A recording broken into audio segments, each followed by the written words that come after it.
Hey everyone, happy Bulletproof Monday. I have a question for you. Do you look at people who seem to have built successful businesses, or they just seem to be, on Instagram or Facebook or LinkedIn or Twitter, and they happen to be with some person, you're like, I know who that person is. What are they doing? They become master relationship builders. And today I'm going to share with you 6 strategies people use to build $1,000,000 business relationships. So my name is Susan Sly. And in addition to being an author, a tech investor, a speaker, an entrepreneur, I'm also a mom of 5. It's a little bananas. And on Mondays, I do Bulletproof Monday. And my goal is to inspire business owners to help to grow and scale their businesses and teaching things that you can take away right away and use. And if you want to share this onto your page, share it into a group, I'd be more than happy if you would do that. Couple quick announcements. We're gonna have a lot of fun today. I'm super excited about our topic. If you have a topic you would like me to cover, you can go to susansly.com. I have a little chat bot there. You can submit it there. I do mail out my list and with very special promotions, tips. Last week, I just gave some insights, so you can check that out on susansly.com. I'll also email you the link to get the notes from every Bulletproof Monday. And I do have my event, only 4 days, coming up, which is going to be amazing. We just booked Jeffrey from JR Garage. He's on YouTube. He has almost 1 million followers, subscribers on his YouTube channel. He is about to hit 100 million views of all his videos. This is an amazing event. I have 3 startup founders. One became a millionaire at 16. One took his company to 100 million. One's just getting started. I have 4 people under the age of 20 who are just crushing it. It's going to be amazing. So you can find out more on only4days.com. And you might be thinking, well, I don't know if I can do something for 4 days. I would just say this, if not this, then what? Because it is going to be amazing. So I'm so fired up about that. And on Instagram, on Facebook, you can see updates, a few lives. It's going to be incredible. We are scheduling the date for next April, so I'll let you know all about that. Anyway, let's get started. So when we're building relationships, sometimes it can be daunting, right? Because the green-eyed monster can come up and just kind of be like, well, what if that person doesn't want to talk to me? Or what if I don't have anything to say to that person? Or why do I deserve to actually have a relationship with that person? Or conversely, sometimes the ego can get in the way. It's like, well, why would I spend time with that person? Why should I book an appointment with that person? Or that person seems so needy, or they don't seem to have anything to offer to me. Well, there's a sweet spot right in the middle, and that's where your power is. And that power is to create amazing relationships. I want to share a quote that Harvey Mackay said to me. So Harvey Mackay is a New York Times bestselling author. He's written 7 New York Times bestselling books, including Swim with the Sharks or Get Eaten Alive. And Harvey said to me, Susan, what do you think I would do if I lost everything? And he owns McKay Mitchell Envelope. He has a variety of business investments. I mean, he's worth hundreds and hundreds of millions of dollars. And I said, Harvey, what would you do? He said, Susan, as long as no one took away my relationships and my contact list, I would have my whole fortune back in 2 years. And that's the thing, not just for Harvey, but for all of you, that if you build powerful relationships, when you're going through tough times, there's always someone you can call who's going to give you wisdom, not to hear you spout off about your pain, but to physically give you wisdom and advice, because chances are they've already done it before. Or if there's something that you want to do, that you can reach out to these people to either collaborate, to look for ideas. And every great thing that I've ever done in my life has been because of powerful relationships. So when I was just getting started in network marketing, direct sales, years and years and years ago, I used to get on these calls, and they were cutting edge media calls, and they were every Thursday night at 9 o'clock. And as someone who likes to go to bed early, I was like, 9 o'clock, oh my gosh, this is like crazy. And on top of it, in those days, the olden days, even before Skype, you had to pay for long distance, and it was expensive. So almost every call I went on cost me like $30. So I, would dial into the call, and I would listen, and all the amazing people that were on there. And one night I was listening, and I said, one day I am going to have the names and phone numbers of 7 million, or sorry, 10 millionaires in my phone. And I'm going to memorize them and know that I could call any of them. And it was interesting because the trainer who was training that night is someone who became a personal friend, and another trainer became a friend. And you know, it really and truly is this whole understanding that we become what we surround ourselves with. So if you want to become a millionaire, build relationships with millionaires. And you may say, well, Susan, how do I do that? You know, you can start reading books by millionaires. You can attend events that are put on by millionaires. You can follow millionaires on social media. And so I really credit that with part of my success, because I knew that if I wanted to do something I'd never done, I had a net worth of $1 million when I was 24, but I lost it all. That's a whole other story for another day. If I was going to do something I'd never done and become someone I'd never become, I had to learn how to be someone different. And it didn't mean not being my authentic self. It just means having the habits, because millionaire habits, and that's something we talk a lot about on Bulletproof Monday, millionaire habits are different. You know, if you want to make six figures, have six-figure habits. If you want to make $1 million a year, you've got to have $1 million habits, and, you know, and so on. And so that was one of the things I did. So I got to know some people making over $1 million a year. And I learned some very powerful things. I learned, number one, that you had to value your time. If you want to make $1 million a year, your time is worth $500 an hour. And that meant that however you spent your time had to have an ROI. So during your productive time, it wasn't the time to get on the phone with your sister and listen to her tell you about, you know, how horrible her husband's being for the 24th time in a row. There was a time to produce, a time to create results, a time to, you know, really grow yourself. And that's what I learned from all of these millionaires until eventually I became one. And so today I'm going to talk about 6 strategies for building $1 million relationships. And if you're ready, and I hope you are, I would love to see it in the chat. And as I'm teaching, I might not be interacting with you in real time because I do want to focus on helping all of you, but I promise I do go in after and I do interact with all of you. So put your chat in. If this is helpful, I'd love for you to share it. And with that, I want to get going. So I want to begin with a story. And every week I just go into meditation and prayer. I'm like, okay, God, what can I do to serve everyone on Bulletproof Monday?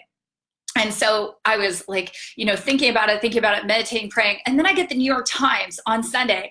And there was an article about Susan Wojcicki. And Susan Wojcicki is someone who has a net worth of over $500 million. And the story goes like this. It's the late 90s. She and her husband in California, they rent out an apartment in their house. And these 2 guys decide to rent it. And one is Sergey Brin, who ended up being one of the founders of Google, and the other one is Larry Page. And so they rent Susan's apartment, they become friends, they build the relationship. She starts using their search engine, which actually used to be called Backpack, if you can believe it. So, you know, how often do you backpack something? No, it eventually became Google, and they loved her so much. Harvard educated woman. She went to work with Google. She was the one responsible for creating things like AdWords and different things like that. And then she went to helm YouTube. And that all started with a relationship. And here these guys were making like no money. Here she was, Harvard educated. And she could have looked at them and said, who are you guys? You're just my tenants. But she took the time to build the relationship. She took the time to be interested in what they were doing. And look at how that all worked out for her. So I want to begin with the first tip. And the first tip is, number 1, I like to check these off my list. And by the way, if you're like, where are you today? I'm working from home. My daughter was here over the weekend, one of my girls, and she took my car keys back to college. So I couldn't go into the office today. So this is my home office, but I'm like, it's perfect. I get to show you some cool things today. So the first one is follow-up. So when you're, oftentimes when you're going through life and you're talking to people, follow-up doesn't happen. Here's the thing I want to tell you. When you meet someone really interesting, or you meet someone who's achieved something you want to achieve, follow up, follow up, follow up, follow up. So I'll tell you a quick story of how follow up help me become the president of an artificial intelligence company. So last year on April 20th, I was meeting with my friend Zach Ferris here in Phoenix, and I was gonna start my own software company. So I had done the architecture for it, I'd written it out, and I went to see Zach because Zach has a company called Coplex, and they're a tech incubator. So I go see Zach, and we're talking about it. And I walk out of the meeting, and there's this guy, and he goes, "Are you Susan Sly?" And I'm always a little like shy about it because number one, I don't know, like, are you Susan Sly? Like, you know, from, you know, I don't know, it's just weird, right? And I've had it happen, and I'm just like, oh, okay, I'm just a real person. Anyways, like, my wife's a huge fan, and oh my gosh, and by the way, this is my friend Jeff. Well, I was running to another meeting. So what I did is I have a little app on my phone, and I took Jeff's card and I snapped a picture of it, and it started an automated follow-up sequence. And it's used with a Keep by Infusionsoft app. If you don't know what that is, check out, I own a digital marketing agency. So it's agency8.com. Trial if you want to try it out. Anyway, so snap the business card and it starts the follow-up sequence. Well, a whole bunch of life happened. I ended up going to the hospital. Stuff was going on with kids, business life. I would have forgotten to follow up with Jeff, but thankfully it was automated. So it was just happening. He got a link to my schedule, booked an appointment. We eventually had a meeting, and long story short, we decided to do business together. I decided to come and help him in his startup. And that's how I became the president of an artificial intelligence company. That's how I ended up taking the MIT certification, and all of this happened because of follow-up. Now, it doesn't mean that I'm the best at follow-up. I'd love to tell you I'm tenacious and I'm amazing. I am just human like all of you. In fact, last night my dog decided at 2 in the morning he was gonna come pee in my bedroom. I'm not even kidding you. He has never done that before, but I'm like, like all of you, sometimes I lose sleep. I'm just a human being person, you know. And I'd love to tell you I'm always tenacious about follow-up, but thank God for automation. So master relationship builders, they do follow up.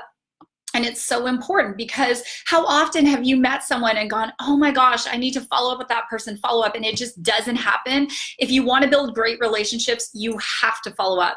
The second thing I want to tell you about is the McKay 66. So with McKay 66, it was designed by Harvey McKay, and essentially it's the 66 key things you need to know about someone who you want to build a relationship with. So not just their name and their age, but where they go to college, do they have kids, what are their interests, have they won awards. Thank God for Google. So you can actually go on Google and you could say Bruce Corkle, hey Bruce, you could click on Bruce Corkle, you can look at news, you can see, has he been in the news, has he won any awards, you can look at his Facebook. And so I even teach my staff in all of my 3 companies, before I go into any meeting, I need to know as much as I physically can about the person. And the reason is I always want to get to that common ground. And you know, the moment we get to common ground, that's where we start to build the trust with people.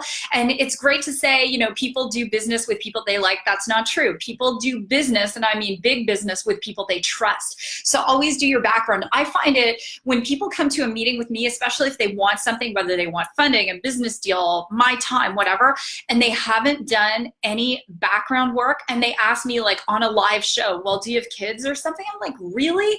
In my event, only 4 days, I have done so much research on every speaker, not just their bios, but what's going on in their life. I'm watching their YouTube videos, because even when I'm introducing them, I want to make sure that they understand that I respect them enough to have done my research. The same thing for all of you. Number 3 is add value. If you want to build million-dollar relationships and you want to do a lot of business with people, you've got to figure out a way to add more in value than you're taking in money. Okay, so a great story about this. So a couple weeks ago, I was introduced to a guy who's CEO of a massive company who potentially could be an investor in one of my companies. And so I do my research on him. I look at his LinkedIn profile. I look at all his stuff. And I said to the person introducing us, I need to know everything. Okay, he has kids, he has this, he's single, blah, blah, blah. So I had to know all this stuff. So then I'm like, how can I add value to this person? So we go for dinner, and he's like, listen, I'm only here because of so-and-so, this person who decided to introduce us. Other than that, normally I don't go for dinner with people. I don't give time. And I knew I only had a short period of time to add value. So as we got talking, I found out He was a Christian. I said, hey, would you like to go to church? And by the way, I know you're traveling for business. Why don't you come to my house? I'll make you a home cooked meal. And all the business discussions stopped at this point. So we go to church. He comes to church with our family Sunday. He comes to my house Sunday afternoon. I make this massive meal. And the next day I get a text, thank you so much. And he stayed for Game of Thrones, the first episode. Thank you so much for church and dinner. You guys are just good people. I'm looking forward to a long-term business relationship with you. So figuring out how to add value to people that isn't necessarily about business. And that's what people do in these business relationships. And I can think of so many people I've done business with where they've added value to me in very, very creative ways. The next way, I alluded to this earlier, is get to common ground. So master relationship builders figure out a way to get to common ground fast. You can only do that if you know things about people. Why?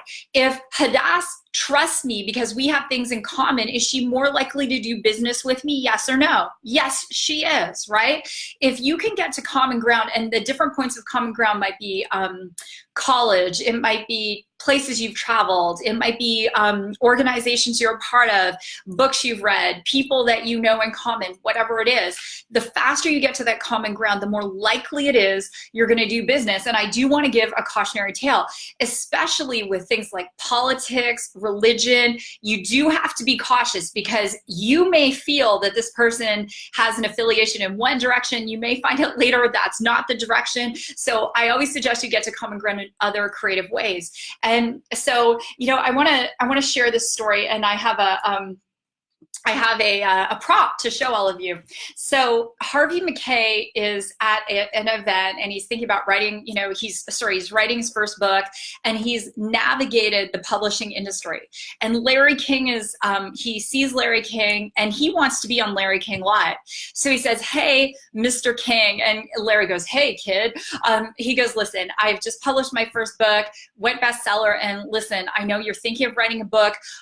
There are some things I'd love to share with you, mistakes I made. Larry King goes, you got 5 minutes, get in my car, we'll drive. So they start driving. This is in Midtown Manhattan. They start driving down the street. Harvey shares with him a few things. Next thing you know, Harvey ends up on Larry King Live, and they became best friends. Well, Harvey's my mentor, and I'll show you guys this. Since I'm home, I get to show you this. So there's myself with Larry King at his house. And so I was at Larry's house and hearing his wisdom, and that all happened because Harvey took that time to really figure out a way to, get to common ground and to figure out how to add value. The next thing is know what you want, but be open to multiple outcomes. And I can't emphasize this enough. So many people, if I do a live and say, 3 ways to close a sale, they'll get on. But relationships is kind of like, yawn, oh no. But trust me, everyone I know who's ever made over $1 million a year, it becomes an expert at relationship building. And this is one of the most powerful skills you can ever have. So one of the things when it comes to relationships, you know what you want in that relationship. However, you have to be okay with understanding that what you want, there might even be a better outcome than what you're thinking about. And so be open to multiple outcomes of that relationship. So to give you an example, going back to Radius and my friend Jeff. So when Jeff and I first met, he was giving me some startup input, and that was something that, I really, really wanted, because he's like, listen, I'm doing a startup. I've navigated these challenges. I'd love to help you. And then I found out Jeff wanted some help in a very specific area. So I was like, here, I'll help you for free. You've helped me so much. And it wasn't anywhere in my, thought process that I would become part of the company. And that's okay. When you're building business relationships, it's about what's mutually beneficial and being open to possibilities that are beyond what you can even imagine. The sixth thing that master relationship builders do is they do this. They get very creative when it comes to relationships. And so if you want to play big, you've got to think big. I'm going to say that again. If you want to play big, you've got to think big. And so I have a friend, he owns a credit card processing company. He wanted to do business with a particular person. And so the guy wasn't returning his call. So my friend actually sent him a sheep, a real one, livestock, like, the sheep. So the guy sends him a sheep. And he writes a note, puts a bow on the sheep, and says, listen, if you want to do business with sheep, that's totally fine. But if you want to do business with someone that's not like all the rest, give me a call. Anyway, the guy was so like blown away by the sheep. Then he calls up the guy. They ended up doing a big business deal. So get creative. And I want to leave you with this. Is there someone you'd like to do more business with? Is there someone you'd like to do more business with, whether you want them as a client, an investor, a business partner? How can you get their attention? How can you add value to them? How can you creatively build that relationship? Those are the things to think about, because in the world of business, and especially as you want to grow massive businesses, you must, at the end of the day, learn how to build massive relationships. So with that, this has been Bulletproof Monday. Leave your comments. I will read all of them. I promise, I always do. If this has been helpful, I'd love for you to share it. If you're watching this on YouTube, I do these live every single Monday at 2 Pacific, 5 o'clock Eastern. And again, if you have an idea, just go to susansly.com. Let me know what your idea is. I will definitely entertain it. So with that, take care. God bless. Go rock your day. And I will see you next Monday.